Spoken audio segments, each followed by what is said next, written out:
तो hello guys, welcome back to study for सब channel. दोस्तों, आज की इस वीडियो में हम डिस्कस करने वाले हैं क्वालिटी मैनेजमेंट के यूनिट 3 का। इस वीडियो के अंदर हम सारे के सारे इंपॉर्टेंट क्वेश्चंस को डिस्कस करेंगे जो इस यूनिट से काफी ज्यादा इंपॉर्टेंट है और एग्जाम पॉइंट ऑफ व्यू से काफी ज्यादा अहम है। इसलिए वीडियो को एंड तक जरूर देखिएगा और अगर आपने अभी तक मेरी चैनल को सब्सक्राइब नहीं किया है तो प्लीज सब्सक्राइब करिएगा क्योंकि सब्सक्राइबर्स बहुत जरूरी हैं। चलिए शुरू करते हैं। पहला क्वेश्चन है कि व्हाट इज हिस्टोग्राम। हिस्टोग्राम क्या होता है? तो हिस्टोग्राम एक ग्राफिकल रिप्रेजेंटेशन होता है डेटा सेट के डिस्ट्रीब्यूशन का। हिस्टोग्राम, ये हिस्टोग्राम है, आप डायग्राम देख पा रहे हो। तो हिस्टोग्राम क्या है? ये ग्राफिकल रिप्रेजेंटेशन है। ग्राफ की मदद से हम रिप्रेजेंट करते हैं distribution of the data set को, यानी कि डेटा के डिस्ट्रीब्यूशन को हम ग्राफिक फॉर्म में क्या कर रहे हैं, यहाँ पे रिप्रेजेंट कर रहे हैं। ठीक है। It is an estimate of the probability distribution of A continuous variable. ये एक प्रोबेबिलिटी डिस्ट्रीब्यूशन होता है कंटिन्यूअस वेरिएबल का। तो की कंपोनेंट्स की बात करें हिस्टोग्राम की, जब हम क्रिएट करते हैं हिस्टोग्राम को, तो वो क्या है? So here the key components and steps involve in creating a histogram. कौन कौन से की कंपोनेंट्स और स्टेप्स इन्वॉल्व होते हैं जब हम किसी भी हिस्टोग्राम को क्रिएट कर रहे होंगे? वो है डेटा कलेक्शन। सबसे पहले हम डेटा को गैदर करते हैं कि भाई हम हिस्टोग्राम से क्या डेटा दिखाना चाह रहे हैं, क्या रिप्रेजेंट करना चाह रहे हैं। तो सबसे पहले क्या करते हैं, हम डेटा का कलेक्शन करते हैं। दूसरे स्टेप्स में हम बिन्स यानी कि इंटरवल्स क्रिएट करते हैं, यानी कि हम डिवाइड करते हैं एंटायर रेंज ऑफ वैल्यूज को एक सीरीज ऑफ इंटरवल्स में, जिनको हम बोलते हैं बिन्स।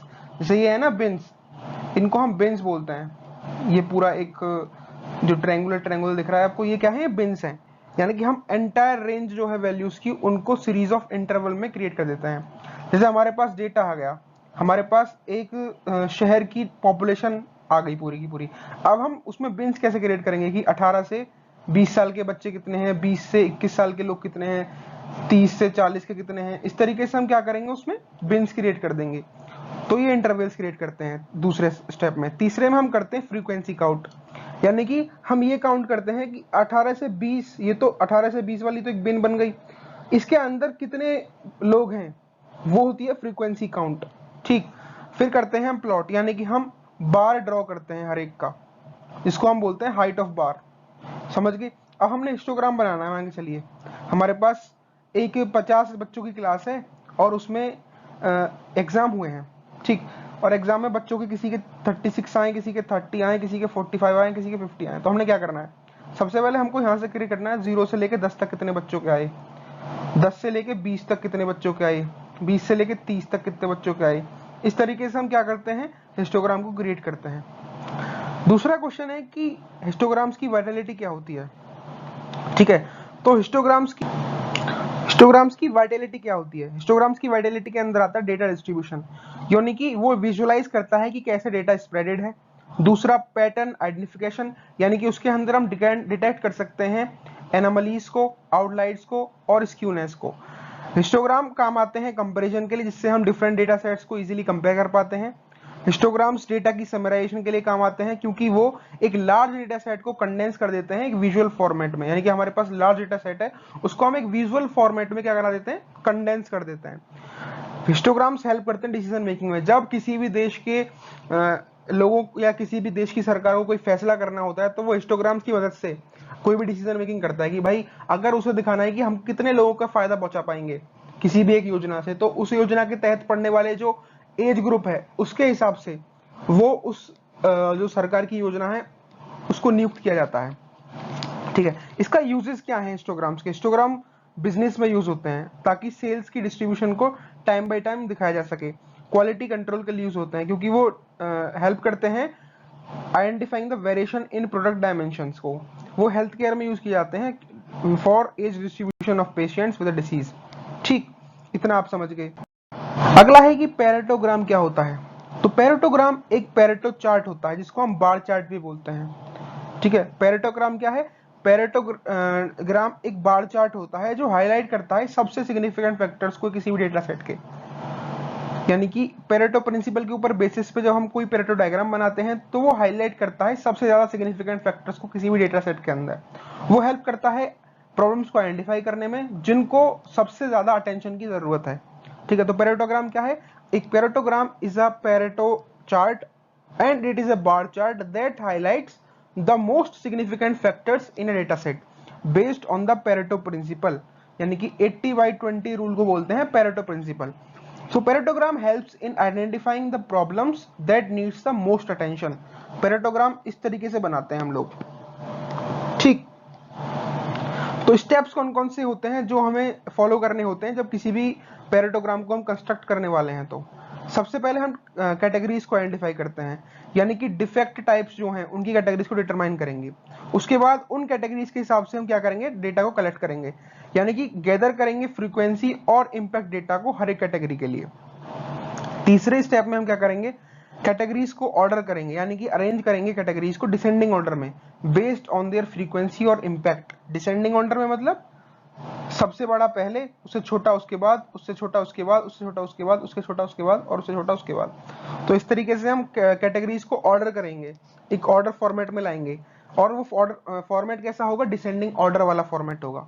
उसके बाद हम परसेंटेजेस को कैलकुलेट करेंगे, यानी कि हम कंप्यूट करेंगे परसेंटेज को और क्यूमुलेटिव परसेंटेज को हर एक कैटेगरी के लिए। पांचवें में हम क्या करते हैं, एक्सिस ड्रॉ करते हैं, यानी कि एक हॉरिजॉन्टल लाइन, जो एक्सिस है ना, ये एक्सिस ड्रॉ करते हैं। Create a horizontal axis and a vertical axis for frequency और इंपैक्ट। उसके बाद हम बार्स को ड्रॉ करते हैं, यानी कि ये जो बार्स हैं इनको ड्रॉ करते हैं, जिनको हम प्लॉट बार बोलते हैं, यानी कि ईच कैटेगरी को उसके फ्रीक्वेंसी के बेसिस पे या उसकी वैल्यू के बेसिस पे हम बार्स को क्या करेंगे, ड्रॉ करेंगे।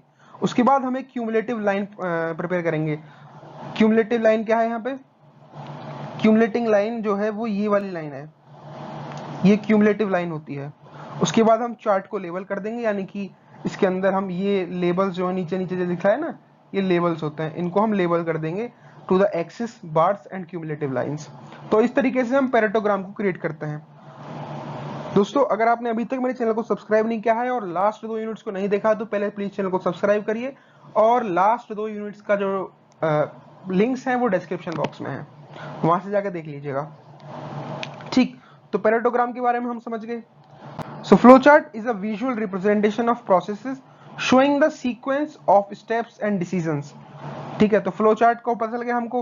flowchart के अंदर सिंबल्स जो यूज होते हैं वो रेक्टेंगल सिंबल यूज होता है, डायमंड सिंबल यूज होता है, जो रिप्रेजेंट करता है हर एक स्टेप को, और उन स्टेप्स के बीच में कनेक्शन को शो करने के लिए हम यूज करते हैं एरोस को। तो flowchart कैसे, स्टार्ट से एग्जांपल करेंगे, ये स्टार्ट है, ठीक है। उसके बाद हमने क्या किया, रिक्वायरमेंट्स को गैदर किया, फिर हमने डिजाइन बनाया, फिर डेवलपमेंट की, फिर टेस्टिंग की, फिर डिप्लॉयमेंट किया, और फिर हमने एंड कर दिया। तो इस तरीके से हम फ्लो चार्ट बनाते हैं किसी भी प्रोसेस को शो करने के लिए, ठीक। इतना आप लोग समझ गए होंगे। अब हम बात करते हैं कि चेक शीट्स क्या होती हैं। तो चेक शीट्स यानी कि टैली शीट्स को बोला जाता है चेक शीट्स, जो किसी भी इवेंट की फ्रीक्वेंसी को ट्रैक करने के लिए काम आते हैं, यानी कि किसी भी स्पेसिफिक इवेंट की फ्रीक्वेंसी को ट्रैक करने के लिए जो शीट्स काम आती हैं उन्हें हम टैली शीट्स या चेक शीट्स बोलते हैं।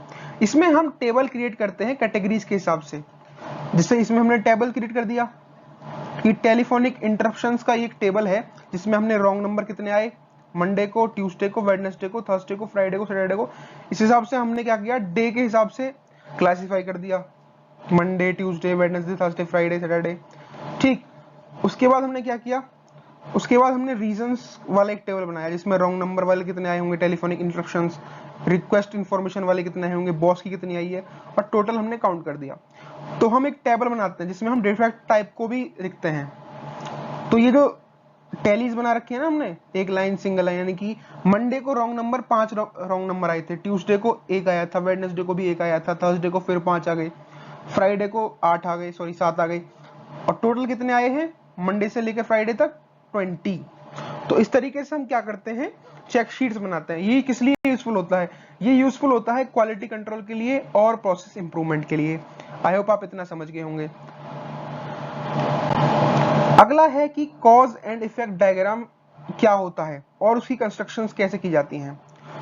तो कॉज एंड इफेक्ट डायग्राम एक ग्राफिकल टूल होता है जो हेल्प करता है किसी भी पॉसिबल कॉज ऑफ प्रॉब्लम को आइडेंटिफाई करने के लिए और उसको प्रेजेंट करने के लिए।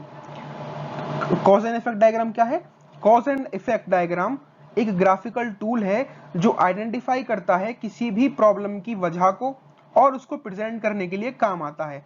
इसको हम फिशबोन या इशिकावा डायग्राम भी बोलते हैं, इशिकावा डायग्राम भी बोलते हैं। ये इस तरीके से भी क्वेश्चन आ सकता है कि एक्सप्लेन इशिकावा डायग्राम या कॉज एंड इफेक्ट डायग्राम।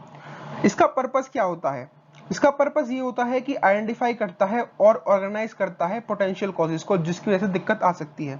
ठीक है, ये उन दिक्कतों को आइडेंटिफाई करता है और उनको ऑर्गेनाइज करता है। ये फैसिलिटेट करता है ब्रेनस्टॉर्मिंग को और डिस्कशन को, यानी कि प्रॉब्लम कैसे आई है तो उस प्रॉब्लम के ऊपर डिस्कशन को ये क्या करता है, फैसिलिटेट करता है या प्रमोट करता है। ये पिन पॉइंट करता है रूट कॉजेज को, जिस वजह से दिक्कत आई है उन रूट कॉजेज को ये पिन पॉइंट कर देता है, कॉज एंड इफेक्ट डायग्राम। इसके कंपोनेंट्स क्या क्या होते हैं? इसका कंपोनेंट होता है इफेक्ट, मेन कॉजेज और सब कॉजेज। यानी कि हेड क्या होता है? हेड होता है इफेक्ट, इसके अंदर मेन कॉजेज क्या होता है? उसका स्पाइन, कि किस वजह से ये मेन कॉज हुआ है, और सब कॉजेज क्या होते हैं? उसके स्मॉलर बोन्स। ठीक है, तो इफेक्ट यानी कि प्रॉब्लम और आउटकम बीइंग एग्जामिन्ड को बोलते हैं हम इफेक्ट। मेन कॉजेज यानी कि ब्रॉड कैटेगरीज जो है उसकी, methods, materials, equipments, people, environment, measurement, जो उस प्रॉब्लम से क्या है, जुड़े हुए हैं, जिनकी वजह से वो प्रॉब्लम आई है, उसको हम बोलते हैं स्पाइंस या मेन कॉजेज। और तीसरा कंपोनेंट होता है स्मॉलर बोन्स, जैसे कि specific factors in each category, यानी कि मेथड्स में किस मेथड की वजह से दिक्कत आई है उसको हम स्मॉलर बोलेंगे, किस मटेरियल की वजह से दिक्कत आई है। तो इस तरीके से हम कॉज एंड इफेक्ट डायग्राम को रिप्रेजेंट करते हैं। अब हम जब कंस्ट्रक्शन की बात करते हैं तो कैसे कंस्ट्रक्ट करते हैं कॉज एंड इफेक्ट डायग्राम को? सबसे पहले हम प्रॉब्लम को आइडेंटिफाई करते हैं, यानी कि हम डिफाइन करते हैं प्रॉब्लम को क्लियरली या इफेक्ट को क्लियरली। उसके बाद हम बैकबोन बनाते हैं, यानी कि एक हॉरिजॉन्टल लाइन बनाते हैं जिसके ऊपर एक प्रॉब्लम हेड होता है और हॉरिजॉन्टल लाइन कनेक्ट कर रही होती है प्रॉब्लम हैंड को। उसके बाद हम मेन कैटेगरीज को आइडेंटिफाई करते हैं, यानी कि मेजर कॉज कैटेगरीज को डिफाइन कर देते हैं, डिटरमाइन कर देते हैं। फोर्थ स्टेप में हम मेन बोन्स यानी कि डायगोनल लाइंस को क्रिएट करते हैं, जो कि हर एक कैटेगरी से क्या होती हैं, जुड़ी हुई होती हैं बैकबोन से। फिर हम ब्रेनस्टॉर्म करते हैं पोटेंशियल कॉजेस को, यानी कि हर एक पॉसिबल कॉजेस को हर एक कैटेगरी के अंदर रखकर हम उसके ऊपर डिस्कशन करते हैं। फिर हम डायग्राम को एनालाइज करते हैं, यानी कि हम आइडेंटिफाई करते हैं कि किस रूट कॉज की वजह से सबसे ज्यादा दिक्कत आई होगी या आ सकती है। उसके बाद हम उसके ऊपर एक्शन लेते हैं, यानी कि हम डेवलप करते हैं और इंप्लीमेंट करते हैं एक प्लान को जो एड्रेस करता है इन रूट कॉजेस को और इसकी इफेक्टिवनेस को मॉनिटर करते हैं, यानी कि इस प्लान की इफेक्टिवनेस को मॉनिटर करते हैं। आई होप इतना आप समझ गए होंगे। नोट्स की बात करें तो यार स्क्रीनशॉट ले सकते हैं, वरना आप क्या करेंगे कि आप कमेंट करिएगा मेरे वीडियो के नीचे कि आपको नोट्स चाहिए, तो मैं आपको अपने व्हाट्सएप चैनल पे उसको प्रोवाइड कर दूंगा। व्हाट्सएप चैनल का लिंक डिस्क्रिप्शन बॉक्स में है। और गाइस प्लीज सब्सक्राइब करो क्योंकि सब्सक्राइबर्स बहुत जरूरी हैं। अगला है एग्जाम्पल इसका इफेक्ट का। तो एग्जाम्पल क्या है? High defect rate. ठीक है, मेन कैटेगरीज कौन कौन सी होती हैं इसके अंदर? Methods, materials, equipments, peoples, environment and measurement. ठीक है, तो इस तरीके से ये तो होता है हेड, प्रॉब्लम ऑफ इफेक्ट को इसको बोल देंगे हेड। ये क्या है? ये इसका स्पाइन है और ये क्या है? बोन्स। ठीक है, कैटेगरीज मतलब मेथड्स यानी कि पुअर प्रोसेस कंट्रोल या आउटडेटेड प्रोसीजर्स को फॉलो कर रहे हैं, इस वजह से प्रॉब्लम आ सकती है। मटेरियल्स यानी कि लो क्वालिटी के मटेरियल यूज कर सकते हैं हम, या इनकंसिस्टेंट सप्लायर्स हो सकते हैं हमारे मटेरियल्स के, उस वजह से दिक्कत आ सकती है। इक्विपमेंट्स क्या है? माल फंक्शनिंग मशीन्स हो सकती है हमारे पास, इनएडिक्वेट मेंटेनेंस हो रहा होगा उनका, इस वजह से दिक्कत आ सकती है किसी के, यानी कि इनसफिशिएंट ट्रेनिंग वाले लोग हैं जिनके पास स्किल्स की कमी है, वो मोटिवेटेड नहीं है, तो भी एक कंपनी को चलाने में दिक्कत आ सकती है। एनवायरनमेंट में कोई दिक्कत आ सकती है जिसकी वजह से क्वालिटी को इजीली कंट्रोल नहीं कर पाएंगे हम, यानी कि टेम्परेचर की वजह से अनकंट्रोलेबल चीजें हो जाएंगी, या ह्यूमिडिटी इश्यूज आ सकते हैं जिससे कंपनी में दिक्कत आ सकती है, क्वालिटी कंट्रोल में दिक्कत आ सकती है, क्वालिटी मैनेजमेंट में दिक्कत आ सकती है। अगला है मेजरमेंट, यानी कि जब हम किसी भी कंपनी में क्वालिटी कंट्रोल करने जाते हैं तो हमको मेजर करना होता है कि भाई कितना हमारा प्रोडक्ट सही है, कितना हमारा प्रोडक्ट गलत है। तो उस हिसाब से जब हम इनएक्यूरेट मेजरमेंट्स देंगे तो उससे भी प्रॉब्लम आ सकती है। तो ये है कॉज एंड इफेक्ट डायग्राम, जहां पे प्रॉब्लम ऑफ द इफेक्ट को हम हेड बोलते हैं, और ये एक लाइन है जिसको हम बोलते हैं स्पाइन, और स्पाइन से कनेक्टेड होते हैं बोन्स, जो कि मतलब सब पार्ट्स होते हैं प्रॉब्लम के, सब कॉजेज होते हैं। ठीक, जब आप ये कॉज एंड इफेक्ट डायग्राम के बारे में क्वेश्चन आएगा तो प्लीज डायग्राम बना के आना, आपको बहुत आसानी से समझ में आ जाएगा और आपके अच्छे मार्क्स आ जाएंगे, इसलिए डायग्राम जरूर बना के आना। अगला है स्कैटर डायग्राम क्या होता है। ठीक, अगला पॉइंट क्या है कि स्कैटर डायग्राम क्या होता है। तो स्कैटर डायग्राम एक ग्राफ होता है जो डिस्प्ले करता है दो वेरिएबल्स की वैल्यूज को with the help of Cartesian coordinates. Scatter diagram क्या है? स्कैटर डायग्राम एक ग्राफ होता है जो डिस्प्ले करता है दो वेरिएबल्स की वैल्यूज को with the help of Cartesian coordinates. Her point यहाँ पर क्या रिप्रेजेंट कर रहा होता है, हर पॉइंट रिप्रेजेंट कर रहा होता है एक सिंगल डेटा ऑब्जर्वेशन को। हर पॉइंट क्या रिप्रेजेंट करता है, यहाँ पे हर पॉइंट रिप्रेजेंट करता है सिंगल डेटा ऑब्जर्वेशन को। बात करें इसके पर्पस की, तो पर्पस क्या होता है स्कैटर डायग्राम का?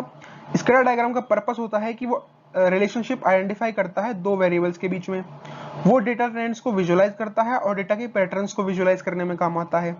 ये डिटेक्ट करता है कोरिलेशन को, यानी कि पॉजिटिव भी हो सकता है, वो नेगेटिव भी हो सकता है, या कोई कोरिलेशन ही ना हो उसको भी आइडेंटिफाई करता है दो वेरिएबल्स के बीच में। ठीक, इतना आप समझ गए। हम बात करते हैं इसके कंपोनेंट्स क्या होते हैं। कंपोनेंट्स में इसके अंदर एक एक्स एक्सिस होता है जो इंडिपेंडेंट वेरिएबल्स को शो करता है, एक वाई एक्सिस होता है जो डिपेंडेंट वेरिएबल्स को शो करता है, और डेटा पॉइंट्स के कंपोनेंट होते हैं जो कि हम प्लॉट करते हैं रिलेशनशिप को शो करने के लिए बिटवीन वेरिएबल्स। इतना आप समझ गए। अब हम बात करें इसके कंस्ट्रक्शन स्टेप्स की। तो कंस्ट्रक्शन स्टेप से पहले भी यार, अगर आपको ऐसा लग रहा है कि बहुत ज्यादा तेज पढ़ा रहा हूं तो आप समझिए कि आपका एग्जाम सर पर है, और अगर मैं ज्यादा स्पीड से नहीं पढ़ाऊंगा तो वीडियो बहुत ज्यादा लंबी हो जाएगी, जिस वजह से आपको दिक्कत आ सकती है। ओके, तो कंस्ट्रक्शन स्टेप्स की बात करें तो सबसे पहला स्टेप होता है जिसमें हम डेटा को कलेक्ट करते हैं, यानी कि पेयर्स को गैदर करते हैं रिलेटेड डेटा के। उसके बाद हम एक्सिस ड्रॉ करते हैं, यानी कि एक्स और वाई एक्सिस को ड्रॉ करते हैं, जिसमें एक्स एक्सिस शो करता है इंडिपेंडेंट वेरिएबल को और वाई एक्सिस शो करता है डिपेंडेंट वेरिएबल को। उसके बाद हम डेटा पॉइंट्स को प्लॉट करते हैं, यानी कि हर एक पेयर की जो वैल्यूज हैं उनको हम पॉइंट करते हैं ग्राफ के ऊपर, यानी कि each pair of values is a point on the graph. उसके बाद हम पैटर्न को एनालाइज करते हैं, यानी कि ये देखते हैं कि क्या कोरिलेशंस है ट्रेंड्स के बीच में या नहीं। उसके इसका एग्जांपल है कि data hour studied versus test scores. ठीक है, तो हमारे पास पॉइंट मिल गए 260, 370, 475, 580, 690, यानी कि ये एक्स एक्सिस पे ड्रॉ करने वाली चीज है और 60 वाई उस पे ड्रॉ करने वाली चीज। फिर उसके बाद हम पॉजिटिव कोरिलेशन दिखाते हैं, यानी कि as the study hour increases test score increases. आप देख रहे होंगे कि जो इसने 2 घंटे पढ़ाई की है उसके 60 मार्क्स आए हैं। ठीक, जिसने 3 घंटे पढ़ाई की है उसके 70 मार्क्स आए हैं, जिसने 4 उसके 75, जिसने 5 उसके 80, जिसने 6 घंटे पढ़ाई की है उसको 90 मार्क्स आए हैं। तो ये एक पॉजिटिव कोरिलेशन शो कर रहा है, क्योंकि जैसे जैसे स्टडी आवर्स बढ़ रहे हैं वैसे वैसे टेस्ट स्कोर भी इंक्रीज हो रहा है। तो इस तरीके से हम शो करते हैं अपने स्कैटर डायग्राम को, जहां पे हम पॉइंट्स को स्कैटर्ड फॉर्म में क्या कर रहे होते हैं, पॉइंट कर रहे होते हैं इस तरीके से और उनकी वैल्यू के हिसाब से। ठीक, तो स्कैटर डायग्राम को यूज करते हैं हम दो वेरिएबल्स के बीच में रिलेशनशिप को दिखाने के लिए। ठीक, इतना आप समझ गए होंगे। बढ़ते हैं। हाँ, तो गाइस हम बात करेंगे ऑपरेटिंग कैरेक्टरिस्टिक्स क्या होती हैं क्वालिटी कर्व्स की। तो ऑपरेटिंग कैरेक्टरिस्टिक्स या ऑपरेटिंग कैरेक्टरिस्टिक्स कर्व्स जो होते हैं वो एसेंशियल टूल होते हैं क्वालिटी कंट्रोल की फील्ड में, जो पार्टिकुलरली यूज होते हैं एक्सेप्टेंस सैंपलिंग प्लान्स के अंदर। तो ये जो कर्व्स होते हैं वो डिस्क्राइब करते हैं सैंपलिंग प्लान्स के परफॉर्मेंस को by illustrating the probability of accepting a lot given its quality level. इसके की कैरेक्टरिस्टिक्स और इसके कॉन्सेप्ट्स की बात करें जो रिलेटेड होते हैं ओसी कर्व्स से, तो सबसे पहले हम बात करेंगे shape of the OC curve की। तो शेप जो होती है ओसी कर्व की वो आइडियल कर्व हो सकता है और स्लोप हो सकता है। आइडियल कर्व एक स्टेप फंक्शन होता है जहां पे सारे के सारे जो लॉट्स हैं उनकी क्वालिटी बेटर होती है सर्टेन लेवल से जो एक्सेप्टेड की जानी चाहिए। ठीक है, और बाकी जो वर्स क्वालिटी वाले हैं उनको हम रिजेक्ट कर देते हैं। स्लोप में क्या करते हैं हम, ये स्टीपनेस दिखाता है कर्व का, जो इंडिकेट करता है डिस्क्रिमिनेटिंग पावर को सैंपलिंग प्लान के, यानी कि एक स्टीपर कर्व जो होगा, जो सबसे ज्यादा स्टीपर होगा वो बेटर होगा। ठीक, तीसरा है प्रोड्यूसर्स रिस्क, इसको अल्फा बोल देते हैं। तो the probability of rejecting a good lot को हम बोलते हैं प्रोड्यूसर्स रिस्क। अगला है टिपिकली ये प्रोड्यूसर रिस्क टिपिकली सेट होता है 5% पे। ठीक है, कंज्यूमर रिस्क, तो कंज्यूमर रिस्क होता है probability of accepting a bad lot को हम बोलते हैं कंज्यूमर्स रिस्क। प्रोड्यूसर रिस्क का है probability of rejecting a good lot जिसकी वैल्यू है 5% पे सेट होती है। वहीं कंज्यूमर रिस्क को बोलते हैं हम probability of accepting a bad lot जिसकी जो हम वैल्यू सेट करते हैं वो 10% पे करते हैं। एक होता है एक्सेप्टेबल क्वालिटी लेवल, तो ये मैक्सिमम परसेंटेज होता है डिफेक्टिव आइटम्स का जिसको हम कंसीडर करते हैं एक्सेप्टेबल एज प्रोसेस एवरेज। ये क्वालिटी लेवल होता है जो प्रोड्यूस करता है या एक प्रोड्यूसर एम करता है टू मेंटेन और सरपास। एक्सेप्टेंस क्वालिटी लेवल क्या है, ये मैक्सिमम परसेंटेज होता है डिफेक्टिव आइटम्स का जिसको हम एक्सेप्टेबल कंसीडर करते हैं as a process average. Acceptable quality language level is a quality level that a producer aims to maintain or surpass. ये क्वालिटी लेवल होता है जो प्रोड्यूसर है किसी भी प्रोडक्ट का, वो एम करता है कि वो मेंटेन करे या सरपास कर जाए। एक होता है lot tolerance percent defective, LTPD। ये वर्स्ट क्वालिटी लेवल होता है जो कि टॉलरेबल होता है। अगर इस पॉइंट से आगे कोई क्वालिटी निकल जाती है तो लॉट को हम रिजेक्ट करेंगे। ठीक, अगला है ऑपरेटिंग पॉइंट्स। तो पॉइंट जो होते हैं कर्व के ऊपर जो रिप्रेजेंट करते हैं स्पेसिफिक प्रोबेबिलिटीज को एक्सेप्टेंस की गिवन क्वालिटी लेवल्स पे, उनको हम बोलते हैं ऑपरेटिंग पॉइंट्स। एक है इंस्पेक्शन लेवल्स और सैंपल साइज। तो सैंपल साइज और इंस्पेक्शन लेवल जो होती है वो डायरेक्टली अफेक्ट करते हैं ओसी कर्व के शेप को। अगर ज्यादा लार्जर सैंपलर साइज होगा तो उसका मतलब है ओसी कर्व का जो स्लोप है वो स्टीपर होगा, जिसकी वजह से डिस्क्रिमिनेशन हो जाएगा गुड और बैड लॉट्स के बीच में अच्छी तरीके से। Inspection level and sample size की बात करें तो sample size and inspection level directly affects the shape of the OC curve.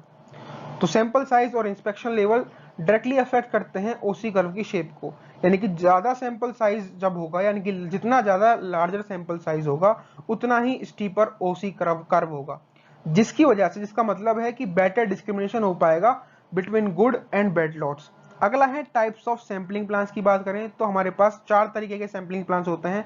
एक है सिंगल सैंपलिंग प्लान, एक है डबल सैंपलिंग प्लान, एक है मल्टीपल सैंपलिंग प्लान और एक है sequential sampling plan. Single sampling plan जब कोई भी एक सैंपल प्लान को हम ड्रॉ करते हैं और उसी के बेसिस पे हम डिसीजन लेते हैं, या तो एक्सेप्ट करेंगे लॉट को या रिजेक्ट करेंगे लॉट को, उसको हम बोलते हैं single sampling plan. Single sampling plan के अंदर हम एक ही सैंपल को ड्रॉ करते हैं और उसी के ऊपर डिसीजन लेते हैं कि किसी भी लॉट को हम एक्सेप्ट करेंगे या रिजेक्ट करेंगे।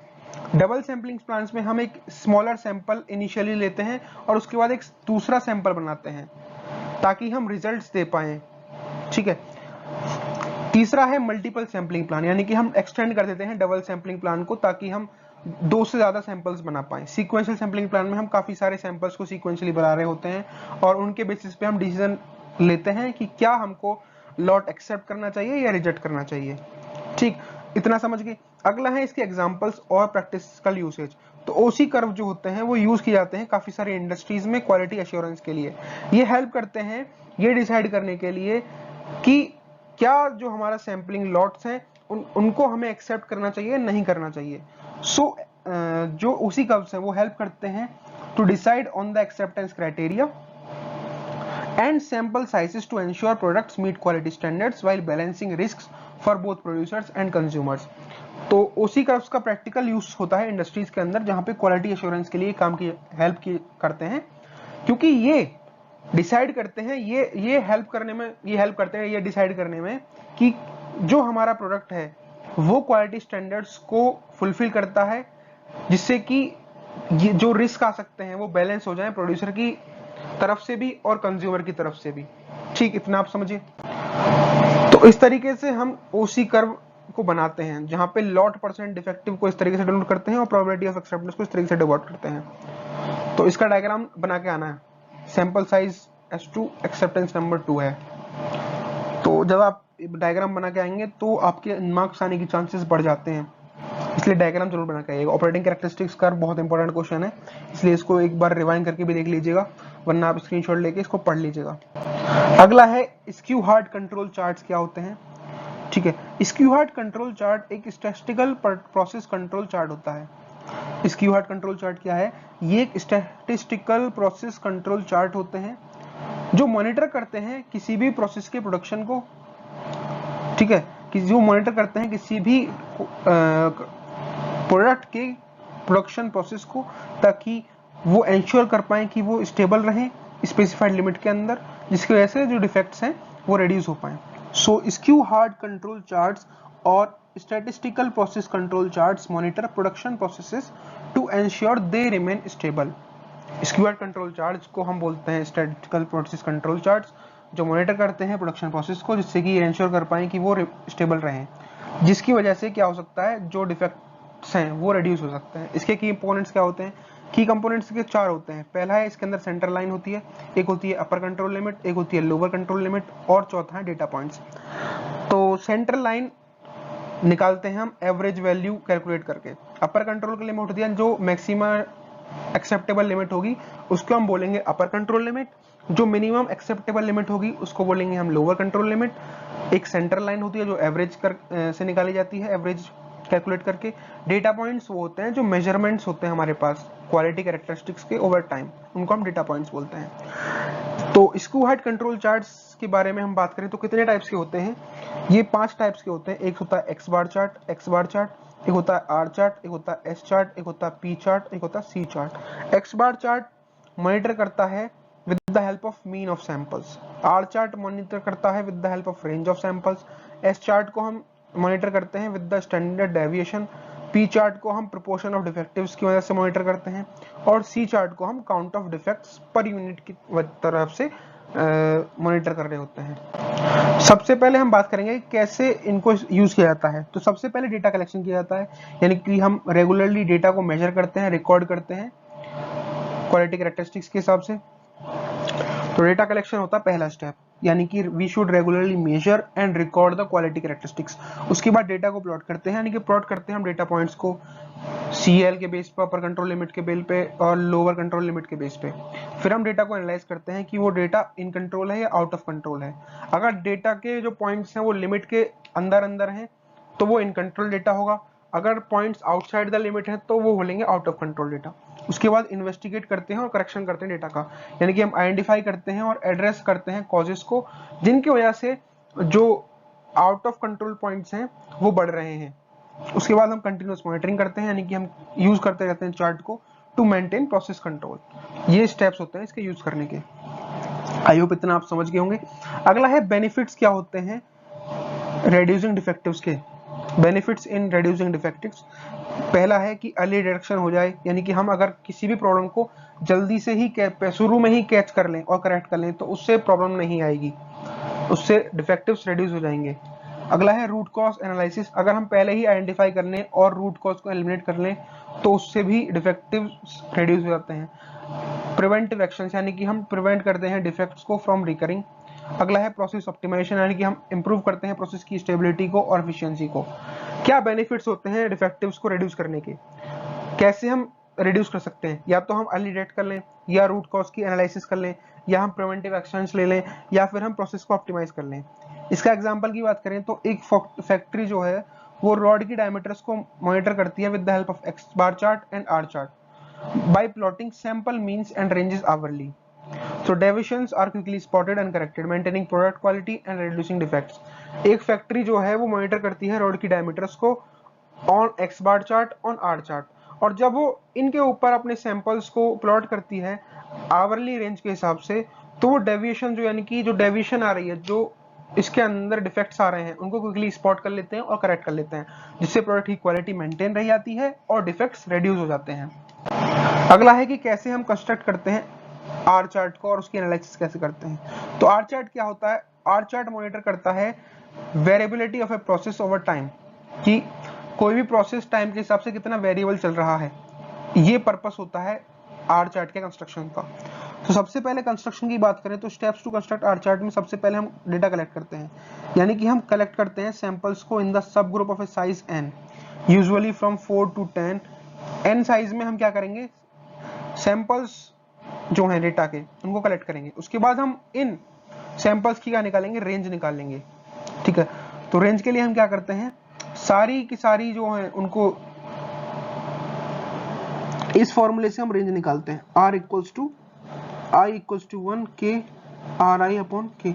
इस फॉर्मूले से हम रेंज निकालते हैं जहां पे k नंबर ऑफ सब ग्रुप्स होते हैं। उसके बाद हम अपर कंट्रोल लिमिट और लोअर कंट्रोल लिमिट को डिसाइड करते हैं। अपर कंट्रोल लिमिट यानी कि d4 इंटू r, और लोअर कंट्रोल लिमिट यानी कि d3 इंटू r। d3 और d4 क्या है, वो कॉन्स्टेंट्स होते हैं जो कि स्टैटिस्टिकल टेबल से मिल जाते हैं n के बेसिस पे। उसके बाद हम r चार्ट को प्लॉट करते हैं, यानी कि प्लॉट करते हैं रेंज r को हर एक सब ग्रुप के लिए, ड्रॉ करते हैं सेंटर लाइन r की, और फिर UCL एंड LCL को ड्रॉ करते हैं। आप सोच रहे होंगे यार ऐसा पढ़ाया जा रहा है, अभी इसने एग्जांपल में, आपको एग्जाम के वजह से समझाऊंगा ना तो आपको इजीली समझ में आ जाएगा। सबसे पहले क्या करते हैं, डेटा कलेक्ट करते हैं, उसका फिर एवरेज निकालते हैं, उसके बाद कंट्रोल लिमिट सेट करते हैं, उसके बाद उनको r चार्ट के ऊपर प्लॉट कर देते हैं। एग्जांपल से समझती है कि हमारे पास इस तरीके से एक डेटा दिया हुआ है। Let's go through simple example to construct an R chart. ठीक है, assume we have collected data in subgroups of size n equals to 5 over 10 periods. तो हमारे पास ये सैंपल वैल्यूज आ गई, पहला सब ग्रुप है, दूसरा सब ग्रुप है, तीसरा, चौथा, पांचवा, इस तरीके से सब ग्रुप आ गए। तो इनकी हमने क्या की, रेंज कैलकुलेट करी। रेंज कैलकुलेट करने का फॉर्मूला क्या होता है कि सारे की सारी जो है उनको कैलकुलेट करो या लिख लो, ऐड कर दो, उसके बाद उनको डिवाइड कर दो। तो हमारे पास 10 है सब ग्रुप्स, 10 सब ग्रुप्स में हमने सैंपल वैल्यूज को पहले रेंज निकाल ली, सैंपल वैल्यूज की रेंज निकालने के बाद उसको हमने प्लस कर दिया। सैंपल वैल्यूज की रेंज कैसे निकाली, इन सबको प्लस करने के बाद डिवाइड कर दिया इनके n नंबर ऑफ से, यानी कि हमारे पास अगर सैंपल वैल्यूज 5 दी गई हैं तो पांचों को प्लस करो और 5 से डिवाइड कर दो। ठीक, इस तरीके से हम सैंपल वैल्यूज निकाल सकते हैं। उसके बाद जब हम एवरेज रेंज निकालते हैं तो जितनी भी रेंज आई है हमारे पास, जो भी हमारे पास ये रेंज आई है, ये इस सब को हमने ऐड किया और डिवाइड कर दिया 10 से, तो हमारे पास 2.7 आ गया। फिर हमने क्या किया, हमारे पास D3 तो 0 है, D4 है 2.114। n इक्वल टू 5 के लिए टिपिकल वैल्यू अगर हम स्टैटिस्टिक्स टेबल से निकालें तो D3 हमारे पास 0 आती है और D4 हमारे पास आती है 2.114। उसके बाद हम अपर कंट्रोल लिमिट को सेट करते हैं। अपर कंट्रोल लिमिट को सेट करने का फॉर्मूला क्या है, D4 इंटू आर बार निकाल लिया ना हमने ये रेंज में, तो 2.114 इंटू 2.7 आ गया हमारे पास 5.7। वैसे ही लोअर कंट्रोल लिमिट निकालने के लिए D3 इंटू आर बार करना है। उसके बाद हम चार्ट को प्लॉट करते हैं, यानी कि रेंज वैल्यूज को हर सब ग्रुप में प्लॉट करते हैं और सेंट्रल लाइन जो हमारे पास आर बार आई है उसको भी प्लॉट करते हैं और ड्रॉ करते हैं अपर कंट्रोल लिमिट और लोअर कंट्रोल लिमिट। इंटरप्रिटेशन की बात करें, अगर कोई भी पॉइंट कंट्रोल लिमिट के अंदर है, with in the control limit है, तो वो प्रोसेस जो है वो कंट्रोल में है। वहीं अगर कोई point outside the control limit है तो जो पैटर्न है वो नॉन रैंडम है। तो ये मेथड जो है प्रोवाइड करता है एक systematic approach to monitor and control the variability in a process ensuring consistent quality over time. ये मेथड किस लिए यूज किया जाता है, ये मेथड यूज किया जाता है ताकि हम मॉनिटर कर पाएं और कंट्रोल कर पाएं किसी भी प्रोजेक्ट की वेरिएबिलिटी को, जिससे कि हम उसकी क्वालिटी को कंसिस्टेंटली एंश्योर करेंगे ओवर टाइम। समझ गए। नेक्स्ट क्वेश्चन की तरफ बढ़ते हैं। नेक्स्ट क्वेश्चन है कि कैसे हम पी चार्ट का कंस्ट्रक्शन करते हैं और उसकी एनालिसिस करते हैं। तो सबसे पहले हम फ्रैक्शन डेरिवेटिव को क्या करते हैं, कैलकुलेट करते हैं। तो फ्रैक्शन डेरिवेटिव क्या है, वो ओवरऑल क्वालिटी होती है किसी भी प्रोडक्ट का जो इंस्पेक्ट करते हैं हम उसके एट्रीब्यूट्स के हिसाब से। इसको हम फ्रैक्शन डिफेक्टिव भी बोल सकते हैं या परसेंटेज डिफेक्टिव भी बोलते हैं। फ्रैक्शन डिफेक्टिव क्या है, overall quality of a product inspected for attributes, overall quality of products inspected for attributes. Fraction defective हम निकालते हैं number of units found defective upon total number of units inspected, ठीक है। और परसेंट डिफेक्टिव हम calculate करते हैं fraction defective into 100। तो फ्रैक्शन डिफेक्टिव जो हमको निकालना है तो क्या करेंगे, अगर हमारे पास हमने 100 इंस्पेक्ट किए हैं उसके अंदर से 10 डिफेक्टिव निकल आए तो इसकी क्या वैल्यू निकलेगी, 0.01, ठीक है। इसकी क्या वैल्यू निकलेगी, 0.1, ठीक है। तो इस तरीके से हमने फ्रैक्शन डिफेक्टिव निकाली। अब परसेंट डिफेक्टिव की बात करें तो 0.1 इंटू 100 करके हम निकाल लेते हैं परसेंट डिफेक्टिव। फिर उसके बाद हम कंस्ट्रक्ट करते हैं पी चार्ट को। तो पी चार्ट को हम कंस्ट्रक्ट करते हैं, पी चार्ट को डिजाइन करते हैं to control the proportion percentage और डिफेक्टिव्स पर सैंपल्स। तो फ्रैक्शन डिफेक्टिव सबसे पहले कैलकुलेट करते हैं, यानी कि P bar number of defectives in all samples combined upon total number of items in the samples combined. उसके बाद हम कंस्ट्रक्शन करते हैं पी चार्ट की, जिसमें सबसे पहला स्टेप होता है कि हम एवरेज फंक्शन निकालते हैं डिफेक्टिव पी बार का। पी बार कैसे कैलकुलेट करते हैं, पी बार कैलकुलेट करते हैं हम इस फॉर्मूले से, पी बार कैलकुलेट करते हैं हम इस फॉर्मूले से, ये जो फॉर्मूला दिया हुआ ना इस वाले से, P bar equals to number of डिफेक्टिव्स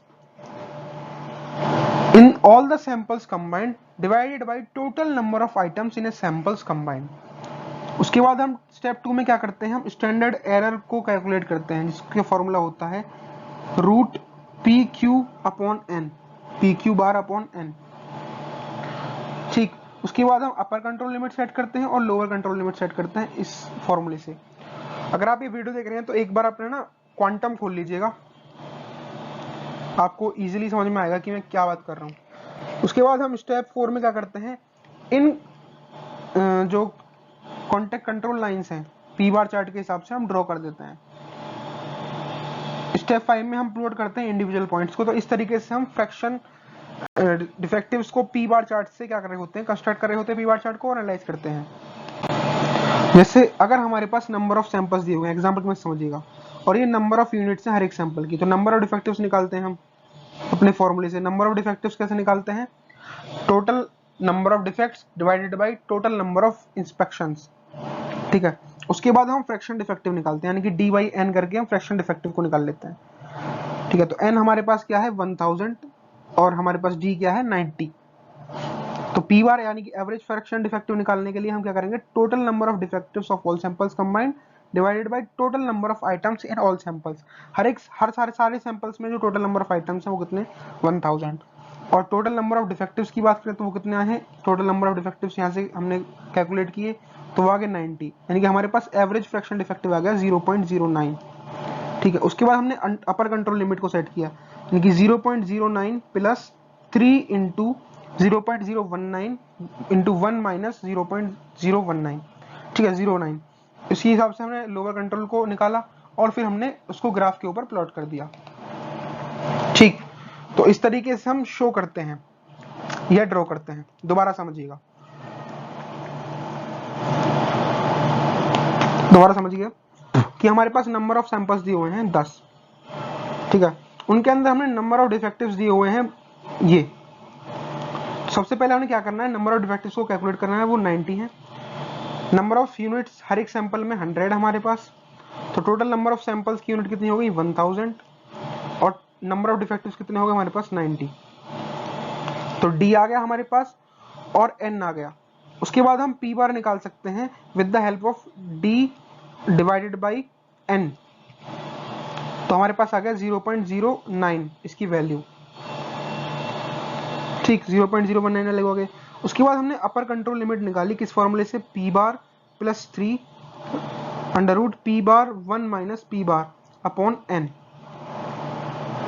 और लोअर कंट्रोल लिमिट निकाली हमने P bar minus 3 under root P bar 1 minus P bar upon N.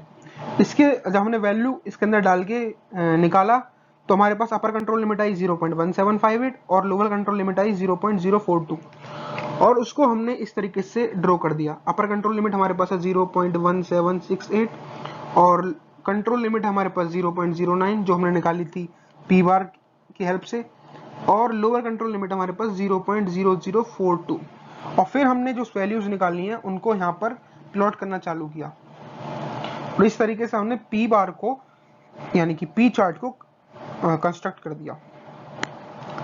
चलिए अगले क्वेश्चन की तरफ बढ़ते हैं। अगला क्वेश्चन है कि क्वालिटी इंप्रूवमेंट को एक्सप्लेन करिए by the help of control charts and उसकी यूटिलिटी को एक्सप्लेन करिए with the help of lower control limit. तो मेन यूटिलिटी जो पी चार्ट का होता है वो ये होता है कि वो इंडिकेट करता है मैग्नीट्यूड ऑफ क्वालिटी प्रॉब्लम्स को और हाईलाइट करता है एरिया ऑफ वीकनेस को। तो कंट्रोल चार्ट्स किस लिए बनाए जाते हैं, ताकि हम क्वालिटी प्रॉब्लम्स के मैग्नीट्यूड को आइडेंटिफाई कर पाएं और उनके वीकनेसेस के एरियाज को आइडेंटिफाई कर पाएं। एक कंट्रोल चार्ट इट्स खुद से ही इंप्रूव नहीं कर सकता किसी भी क्वालिटी प्रोडक्ट की क्वालिटी को। उसको इंप्रूवमेंट करने के लिए हमको उसके हिसाब से एक्शंस लेने पड़ते हैं। बात करें utility of lower control limit की, तो यार ये वाला आप क्वांटम से पढ़ लीजिएगा, ठीक है, वरना टाइम बहुत ज्यादा लग जाएगा, ये थ्योरेटिकल है, ज्यादा समझने वाली कोई चीज है नहीं इसके अंदर। बढ़ते हैं नेक्स्ट क्वेश्चन की तरफ कि पी चार्ट को वेरिएबल सैंपल साइज से एक्सप्लेन करिए। तो अगर हम पी चार्ट को वेरिएबल सैंपल साइज से, ये इतना इंपॉर्टेंट क्वेश्चन नहीं है। बात करते हैं explain and construction the analysis of C chart. तो सी चार्ट हम पार्टिकुलरली यूजफुल होता है जब हमारा प्रोडक्ट कॉम्प्लेक्स होता है, जैसे कि इंजन या मशीन टूल, जहां पे कुछ डिफेक्ट्स जो हैं वो ऑलमोस्ट फाउंड हो जाते हैं इंस्पेक्शन के दौरान।